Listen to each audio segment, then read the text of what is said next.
بسم اللہ الرحمن الرحیم۔ فضائل رمضان کی حدیث۔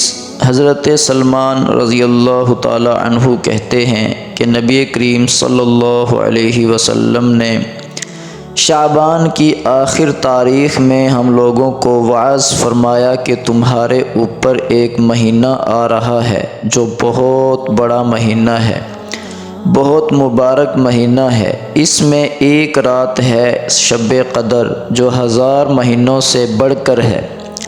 اللہ تعالیٰ نے اس کے روزہ کو فرض فرمایا اور اس کے رات کے قیام یعنی تراویح کو ثواب کی چیز بنایا ہے۔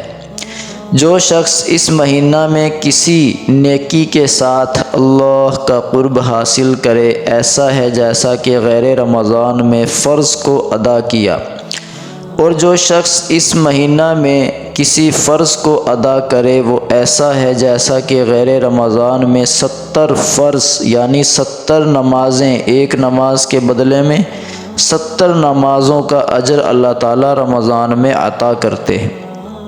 یہ مہینہ صبر کا ہے اور صبر کا بدلہ جنت ہے، اور یہ مہینہ لوگوں کے ساتھ غم خواری کرنے کا ہے۔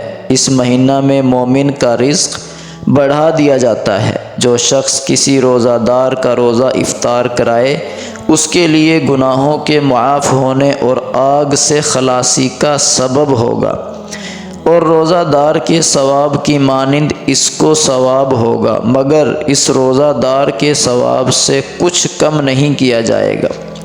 صحابہ رضی اللہ تعالی عنہم نے عرض کیا کہ اے اللہ کے رسول، ہم میں سے ہر شخص تو اتنی وسعت نہیں رکھتا کہ روزہ دار کو افطار کرائے، تو آپ صلی اللہ علیہ وسلم نے فرمایا کہ پیٹ بھر کھلانے پر موقوف نہیں، یہ ثواب تو اللہ جل شانہ ایک کھجور سے کوئی افطار کرا دے، یا ایک گھونٹ پانی پلا دے، یا ایک گھونٹ لسی پلا دے، اس پر بھی مرحمت فرما دیتے ہیں۔ یہ ایسا مہینہ ہے کہ اس کا اول حصہ اللہ کی رحمت ہے، اور درمیانی حصہ مغفرت ہے، اور آخری حصہ آگ سے آزادی ہے۔ جو شخص اس مہینہ میں ہلکا کر دے اپنے غلام اور خادم کے بوجھ کو، حق تعالی شانہ اس کی مغفرت فرماتے ہیں اور آگ سے آزادی فرماتے ہیں۔ اور 4 چیزوں کی اس میں کثرت رکھا کرو، جن میں سے 2 چیزیں اللہ کی رضا کے واسطے، اور 2 چیزیں ایسی ہیں کہ جن سے تمہیں چارہ کار نہیں۔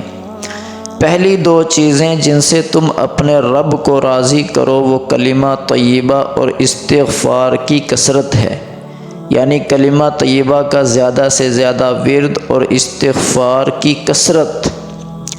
اور دوسری 2 چیزیں یہ ہیں کہ جنت کی طلب اور آگ سے پناہ مانگو۔ جو شخص کسی روزہ دار کو پانی پلائے، حق تعالی قیامت کے دن میرے حوض سے اس کو ایسا پانی پلائیں گے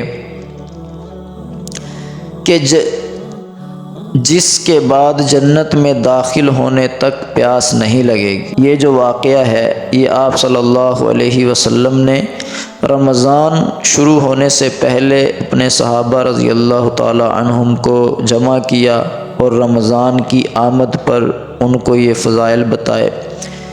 تو ہمارے لیے بھی نمونہ حضور صلی اللہ علیہ وسلم کی زندگی، ان کے صحابہ کی زندگی۔